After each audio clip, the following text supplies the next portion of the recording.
Pernah dengar tak teka-teki ni, 1,5 ekor ayam dalam 4 hari boleh bertelur 1,5 biji? Bunyi macam mengarut, kan? Tapi sebenarnya, ada rahsia matematik tersembunyi kat sini.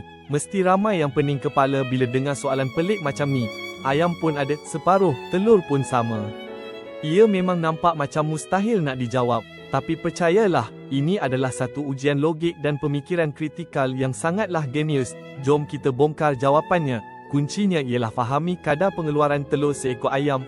Kalau 5 ekor ayam hasilkan 5 biji telur dalam 4 hari, maksudnya 1 ekor ayam sebenarnya hasilkan 1 biji telur dalam tempoh yang sama, iaitu 4 hari.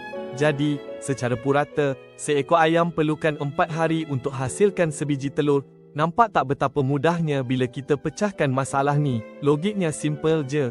Jangan biar nombor keliru kita.